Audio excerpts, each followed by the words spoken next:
Hello again. My name is Pati. Thank you so much for clicking on this video. This is the Timeless Traveler, my channel. Thank you so much for being here. I do apologize for the darkness and for the glasses because I actually cannot see myself, and I'm working during the day, so the only time I can actually film it this week is in the evening. So I hope you can see me. And thank you so much for being here. Thank you very much for everybody who subscribed recently. I am so happy that you are here. So today we're going to be talking about moving to another country. But why do I feel like I am qualified to talk about this? Maybe I'm semi-qualified because I've actually moved to 4 different countries in last 22 years, more or less. I moved for different reasons. I moved with different budgets.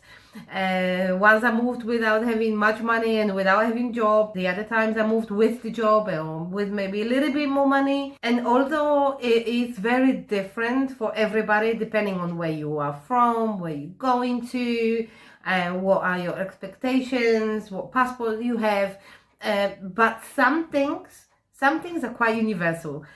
Doesn't matter where you're going and doesn't matter like what your situation is. Some tips and some experiences are very similar. So I thought I'm going to sit here today with you and just tell you what my experience was, what is my best advice that I can give you. Maybe you really want to do it, maybe you already have this dream country, but you are scared. You are scared that you don't know if you're making the right decision, and maybe you're not sure if you chose the right country. As I said, I have moved to 4 different countries. I moved to UK. I left Poland when I was 25. And I moved to UK and I stayed there for 13 years. I actually genuinely thought that this is going to be my home, that this is where I'm going to stay forever. At that time, when I was living in Poland was a completely different country than it is right now. At the time, UK gave me amazing opportunities that my country was not able to give me at that time, with what I had, with the skills I've had, with the mindset that I had. It was also probably one of the best, it was actually the best decision that I've made in my life, because it created this snowball effect. Like once you start moving, once you start doing things, once you start changing your life, changing your mindset, opening yourself to new things, it just never ends. You discover yourself, you discover parts of yourself that you didn't even know existed. So if this is something that is on your mind, the biggest advice that I have for you is just do it. Just do it. I'll help you out. I'll give you a few pieces of advice here. But I do believe that this can change your life. I'm going to segment this video into few parts, like what to consider before going, what to consider during the move, and things like that. I'll try to be as helpful as possible. So let's start from what I think is very important part of your decision, which is choosing the destination wisely. I know that you maybe already have the country in your mind. Maybe you already dream of moving to Greece, to Hawaii, to Ecuador, to Thailand, to Bali. I don't know what is on your mind, but maybe you already have this dream, okay?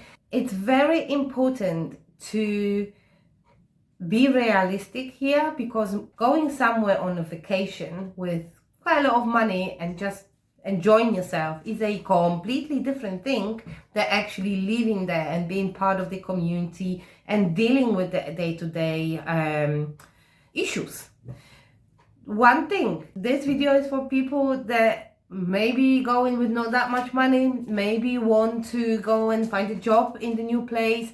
If you already have money, meaning you have savings, you're retired, or you have a remote, well-paid job, you're digital nomad, or have a business online that will finance your stay in majority of the countries, this video is probably not for you, because basically you can just go and enjoy yourself. A lot of countries these days offer digital nomad visas. So you can just go and take advantage of that. And really, if you have decent amount of money on your bank account, it doesn't really matter whether you go into a country where the standard of living is higher or lower. This is not really what I'm talking about here. I'm talking about situations when you actually want to relocate to another country and work there, earn money in this country, deal with the day-to-day bureaucracy and standard of living and lifestyle and culture and all of it. Okay, so there's two reasons, there's two destination types or two reasons why people would go to another country. This is what I mean by choosing it wisely. What is your reason? What is your motive? Are you going there to make money, to better yourself, to better your financial situation, to have bigger opportunities, career opportunities, growth opportunities? I've done this when I moved from Poland to UK. That was my main purpose. I actually only went for 6 months and I stayed for 13 years. But are you going somewhere to basically find a job and earn better than you're earning in your current location? Because maybe where you are, there's no opportunities, maybe there's no jobs, or maybe if there are jobs, the salaries are very low, or there's no growth opportunity, there's no career opportunities, and you just want to give yourself that chance. And the second type is the second reason you could be moving to another country is lifestyle. You're going for a different lifestyle. You're tired of the lifestyle that you have in your own country or where you are right now. Maybe you're going for the weather. Maybe you just want to be somewhere where it's sunny and you stay by the beach or stay by the lake. Maybe like me, you want to move somewhere to Mediterranean and enjoy the outdoor living. And maybe you want to go to the country where you don't really need money to get out of the house. Because in a lot of the countries, that was the case in UK. You needed the money just to get out of the house, just to move from one place to another. And when I was in Spain, I could just get out of my house and go to the beach, and I didn't need any money to do that. This is a completely different reason and to move. And why I'm mentioning it and why am I talking about it is because unfortunately, strangely, ironically, the way this world is that those two things don't really often go with each other. Hardly ever, actually. You have countries where you have great opportunities, financial, economical, career opportunities, but the lifestyle is not there. People are not this close. People don't spend time outside. It's harder to make friends. The weather is crap. Let's be honest with you. If you want to go to a country like UK or Ireland, where you can actually find a really nice job and career opportunities and really develop yourself, you'll be living in the rain. Like it's really bad. I know I've lived there.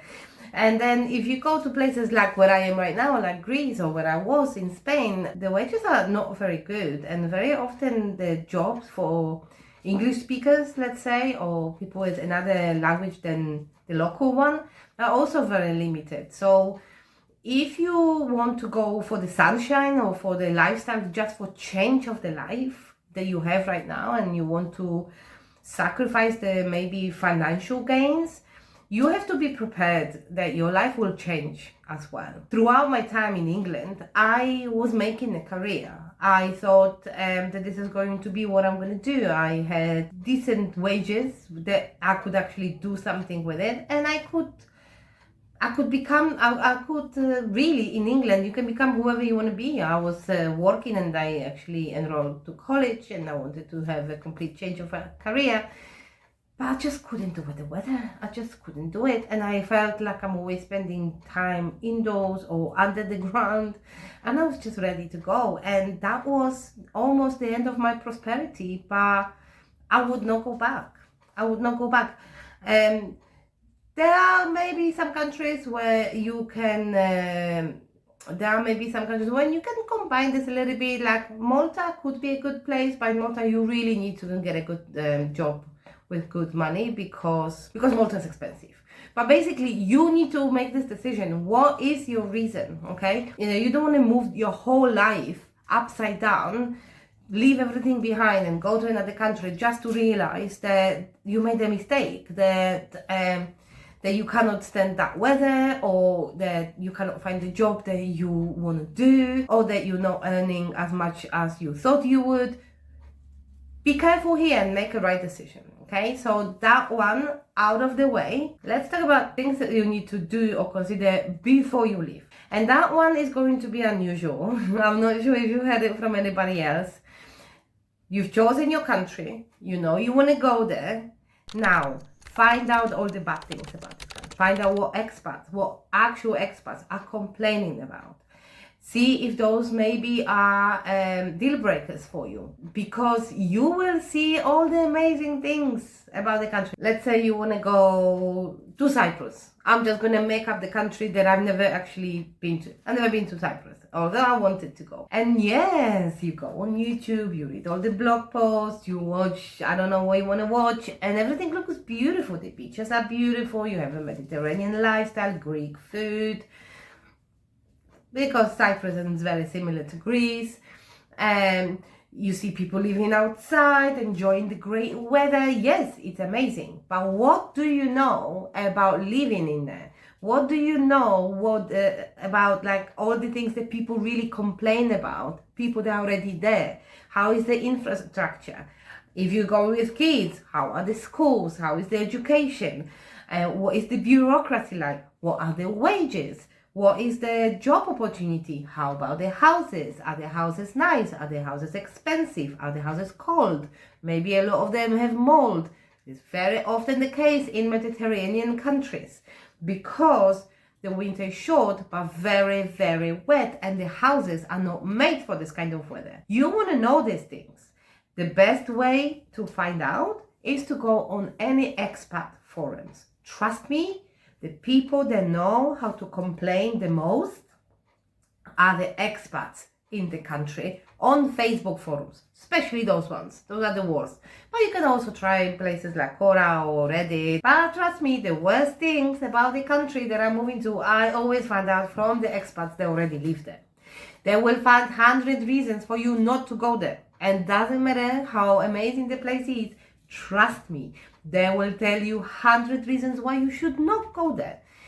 And I'm not saying watch this or read this because I want to tell you don't do this. No, you want to know if the things that other people complain about you can deal with or you can live with, okay? Because if there are some deal breakers there, if you cannot live in a house that is very humid or moldy or something like this, if you cannot stand this kind of weather in the winter, if it's something to do with your health, maybe you're asthmatic, I don't know, you want to know about it before you go. But also the great thing about those forums, expat forums and places like this, is that you can get a lot of information before you go about things like houses and jobs, which we're going to go into in the job section. Okay, so do that before you go. Okay, before you buy your ticket, before you quit your job.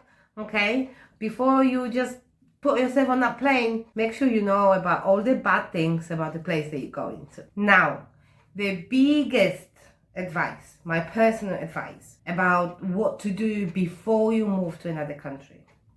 I know it's going to sound obvious, but it's very helpful.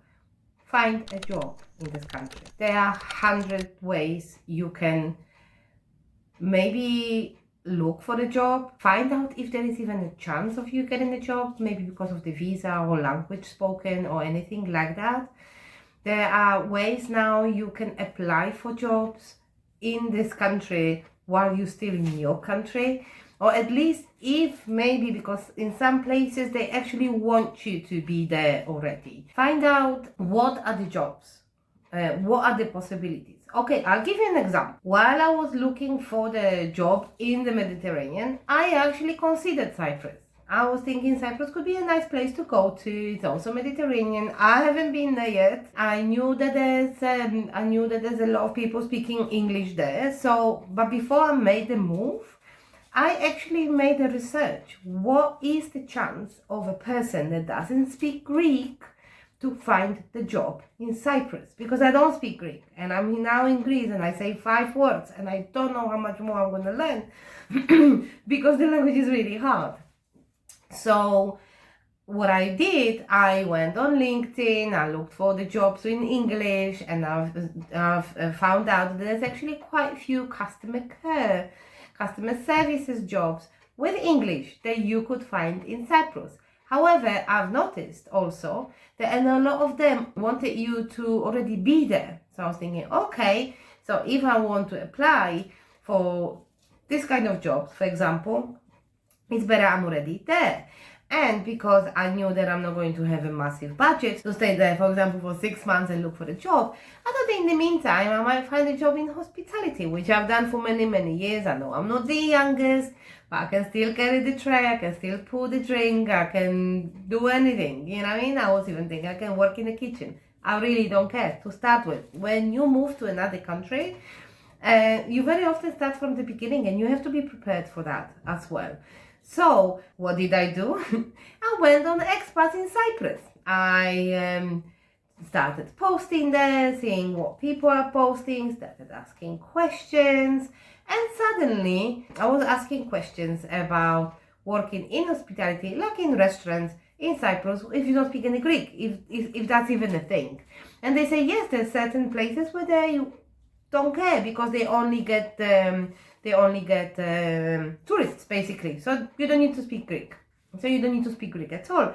And while I was having this conversation with people on this Facebook group, turned out that someone from the restaurant, they was also Polish, they messaged me and they said, oh, we always look for someone good in this restaurant. When you come down, come over. You know, whatever. You build the connections. And I was very, very seriously considering going there and just starting working in a restaurant because I was so desperate to go to warm country. So I was like, okay, I can work in a restaurant again after like 8 years of not doing it at all. I don't mind, you know. So do that. Try to build some connections. Try to meet people. Go on the groups. You are a girl, go girls in Athens, girls in Cyprus, girls in Madrid, I don't know, local expats in Madrid, local expats in Rome, wherever you want to go, Thailand, Bali, go on expats there, see what people do there, how they make money, how do they get jobs. Be prepared and try to, at least if you cannot line up the job, find out what is the reality of working there and finding a job there. If you don't want to do this homework, if you don't want to do this and you just want to go anyway, you need to be ready, you need to be prepared. You need to have at least 6 months savings, at least 6 months worth of savings, so you can go there and stay somewhere, I don't know, stay in a hostel, Airbnb, hotel, whatever you want to do, and then have enough money that in case things don't work out, you can still come back. Because if you go with very little money, you have to have a job lined up. And still, even if you have a job lined up, you will have to have some money. We'll talk about this in just a moment. And now we're talking about the saving. Even if you have a job lined up in another country, you need to remember that you will not get paid straight away. You will have to find somewhere to live. If you want to live there permanently, you probably want to rent an apartment. So you need to have at least enough money to rent first month rent, definitely 1 month deposit. In majority of the countries they will ask at least that, sometimes 2 months, and enough to last you until you get paid. So either save that, borrow it from someone, I don't know, whatever. It's not my business where you're taking your money from, but you need to make sure that you have that money. It's very important. And find out how much you're going to need. Find out how much are there places to rent, how much you pay for studio, how much you normally pay for 1-bedroom flat, whatever it is that you're looking for, how much are going to be your bills, how much. Do the homework because it will help you in the long run. You will arrive in a country and you will know what to expect, and you will be prepared, and you will feel better. You will feel at ease, because trust me, moving to another country is always stressful. Always things go somewhere in the middle, not the way you planned. Always, there is no way, you can't plan it so nothing happens. It's impossible. Something always happens. So you want to minimize the stress. So if you know what you expect, if you know what to expect, if you know how much things going to cost, or if you know that it will be hard, at least you know it will be hard. Because when I came here, I knew it will be hard. I was prepared for it. I knew I'm coming with very, very little money, but I was prepared for it. My mindset, I was set for this situation. I was not surprised. Okay? So do that. Do yourself a favor and do that. Before you move, before you decide to move, before you set the date and make it happen, ask yourself one question. How much do I want it? Because it's not going to be easy. So I need to be fine with not easy. You have to be prepared, especially if you go in with very little money. You have to be prepared that maybe for the first 2 months, you will become very creative in all the ways you can eat cabbage, okay? I'm talking from the experience. Trust me, you can make many things from cabbage. You know that at the beginning, for the first 2-3 months, you won't be able to maybe go out for a dinner, or maybe you will be lonely because you will have no friends at the beginning. Maybe you will turn up there's crazy bureaucracy, or you won't be able to find a flat straight away. Maybe you will be more stressed than you anticipated. You have to be prepared for it. The good thing is, it will pass, you will get better, it always gets better. As much as it always something goes wrong, eventually it always gets better. Moving on, I'm not going to dwell on this any longer. Message was sent. Now, okay, you checked everything, you know for sure, you want to go. Now, set the date. If you don't set the date, it will go forever. You want to know when you're going, because you also want to plan things. You want to have things done at home. Maybe you want to cancel things, sell things, get rid of things, buy things, organize moving of things, whatever things you want to organize, you want a date because you want to be organized. You want to buy the flight ticket or bus ticket or whatever, however you move into that place. Set the date. Once you set the date, everything will start moving. Then, once you set the date, make a list. Maybe you're not a list person, I am. And it's not because I'm extremely organized, it's because I'm not organized, I'm hectic, my mind is scattered, I cannot focus on anything, and I am thinking about 100 things at the same time. If I wasn't making lists, I would be lost. I wouldn't know what I want to do in 5 minutes. I wouldn't know what I did 5 minutes ago. I have to make a list about everything. And I advise you this wholeheartedly. It's a great thing, especially if you're disorganized like I am. So set a date and then make a list. On this list, you put things you need to organize before you leave. Things you need to maybe sell, give away, get rid of the apartment, or find a replacement for your apartment, organize the move. Maybe you have so many things that you need to have a company move your things. Put everything on that list. Even if you want to join an expat group and ask certain questions, put that on the list as well. Everything that you want to do and you need to do before you leave, put this on the list and set the deadline. And then tick them off as you go. Okay? So you have them all ticked off the day before you leave. Now, you're going. Okay? Let's say in theory, you either have a job lined up or you know where to look for the job and you have enough money to last you until you find that job. You got your ticket. You ticked everything off your list. Now you need to pack. And now, maybe I am a good person to give you advice here. Maybe I am not. Over the years, over my moves, backpacking adventures and everything, I have learned how little do we need. Every single time when I actually maybe boxed things up, put it in storage and then had them shipped, suddenly those things were not things that I wanted anymore. Suddenly I realized that I have so much crap, that I have so many things that some of them, I used to buy clothes and never wear them. I don't do that anymore. Like, I will show you my wardrobe now. I have 10 hangers. But mind you, I just came back from travels, okay, with one backpack. I came back only 3 months ago. I haven't bought any clothes since.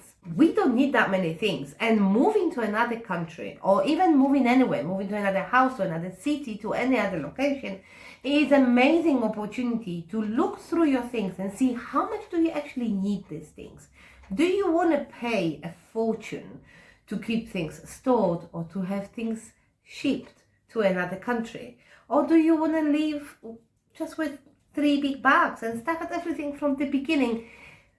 And many times I would bring things with me, and then suddenly I would realize that there are things that just don't fit where I am, don't fit who I am anymore. Like the climate, the weather, I don't know what it was. I have few things that I have for many, many years, very, very few things. But right now I have very few things anyway. It will make your life much, much easier if you have less things to move. But right now, my philosophy is, if I travel, I travel with one backpack and maybe one small electronics bag. I am one bag person, okay? If I move to another country, then I can go with 2 bags and maybe have 1 box shipped from home, especially if it's a country where you have seasons. Like here, I came here in winter, but I only had summer clothes and I didn't have money to go and do all the winter shopping. I didn't have a pair of jeans. I didn't have proper trainers, because I came back from Thailand, you know what I mean? So I had my family ship me a couple of things that I always keep there for when I'm home, and I have something to wear, so that I have to travel with I don't know how many clothes. So they basically ship me my own stuff. And this my stuff is just moving with me everywhere I go. So I highly, highly recommend. The less you take, the easier it's going to be. Especially if you don't know where you're going to live at first. Maybe you're going to rent just a room somewhere. Don't take your whole house and the kitchen sink with you. Please don't. So you've arrived. Very, very important thing that we haven't covered yet is the accommodation. You will arrive in a new country, you have to live somewhere. So now you have 2 main options. One is the ideal, meaning you found a job online, on LinkedIn or on some kind of internet platform, because maybe your work relocated you. This is what happened to me once as well. Great. They most of the time will offer you some kind of relocation package or some kind of aid at the beginning. And if they offered you a temporary accommodation, you are sorted. For the beginning, you are sorted. You move to the temporary accommodation that your company is helping you with. You have somewhere to stay. You're not homeless. And you have hopefully plenty of time to look around and find out about apartments, find out about how much they cost and what to look for, see some apartments, get some paperwork done, and move to a new apartment, okay? When you are there, hopefully, if you work for the company that is kind of now they're actually giving you this kind of relocation package, most likely they will also help you and advise you on how to do things when it comes to paperwork and bureaucracy. If not, then ask people at work. You're already at work. You will meet people, they will let you know what you need to do and how long you have. It's pretty straightforward. In majority of my countries, Facebook Marketplace is a big thing. I think in Europe, in many places, Facebook Marketplace is a big thing, and I do believe it's outside of Europe as well. Especially if you want to rent a place without the agency and you don't want to pay the agency fee, then look on the marketplace. But my very, very, very big advice is as well, see the place. See the place before you rent. Because I've heard nightmare stories. People would pay deposits, arrived, no one was there, house was not there, they were basically scammed. Or the place didn't look anything like on the pictures or videos they were saying. It was just horrible and disgusting. You don't want that. You don't want that. Look for the place when you're already there. Now we come into the second option. Let's say your company doesn't give you accommodation, your company doesn't give you shit, okay? Or you don't have the company yet because you haven't found a job. Or you're just going to work as a bar person somewhere, making cocktails. They're not going to give you no house either. So you have to stay somewhere. Have enough money to put yourself somewhere like a hostel, hotel, or Airbnb, whatever. But also, again, go on Facebook, Marketplace, or any kind of places that are like this in the country that you go into. There's always a page where people ask for roommates, housemates, have places to rent. I did this many times, and it doesn't matter how old are you. I was sharing the house when I was 25, I was sharing the house when I was 35, and I was sharing the house when I was 40. When I was in Malta, No, in Malta I wasn't, but in Spain I was sharing a house. There's no shame in it. Everybody starts somewhere, and on top of this, it's an amazing way to first save money to start with, and second, make friends. I made friends in a new country because I was sharing a house with someone, and very often you don't have to pay no bills.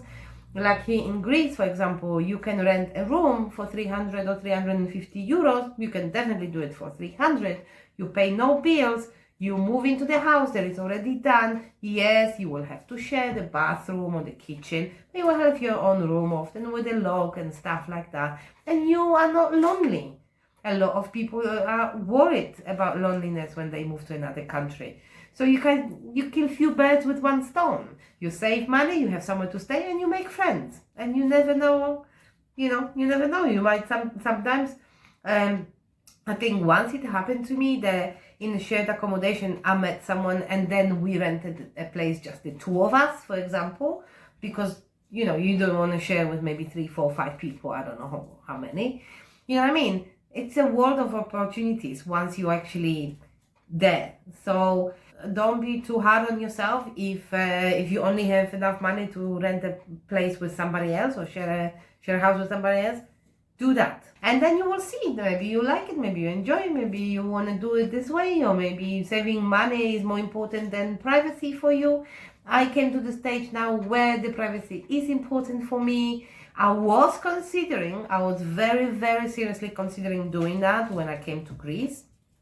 But in the end, I decided to have my own place, because after living in hostels for quite a few months as well, I was ready for a little bit of privacy as well. And so I can do these things as well, and talk to you and be alone. So yes, this is about the accommodation. Now towards the end, I have one very, very important tip for you that hopefully will help you make this decision if you're still not sure.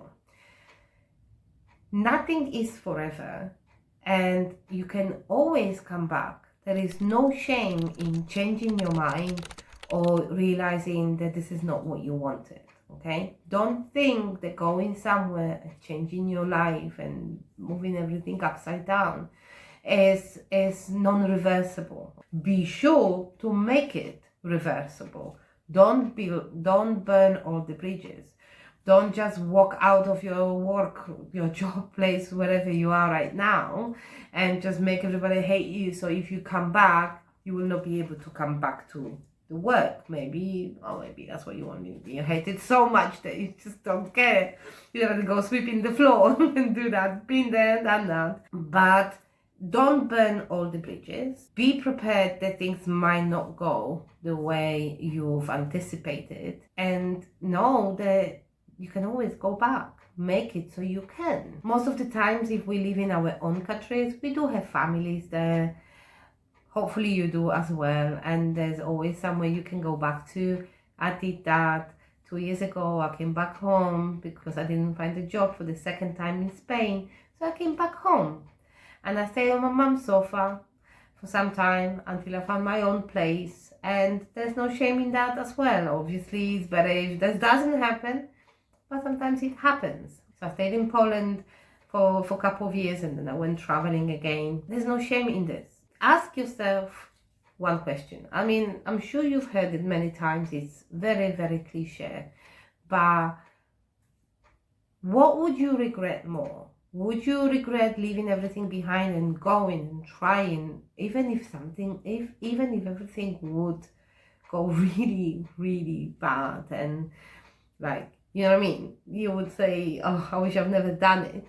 and that was such a mistake and you went back, would you regret that more than not doing it at all? Not knowing what would happen, not knowing what is awaiting you over there in this other country, in this other place, in this new you, you know? The new you that you letting yourself be maybe in another country. So ask yourself this question. What risk are you willing to take? Because it can be a risk. I think once you've answered that question, you will have your answer.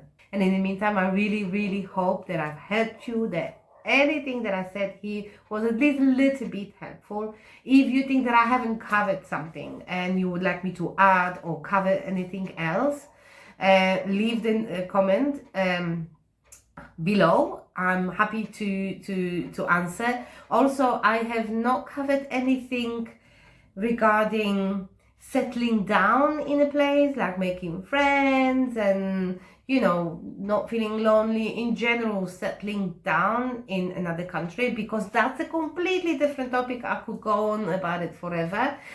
If this is something that you would like to hear about as well, please let me know. I will make another video. I'll make a part 2 about settling down and being happy in another country. Okay, in the meantime, thank you so much for being here. Please subscribe if you found it useful, if you want to see more videos from me.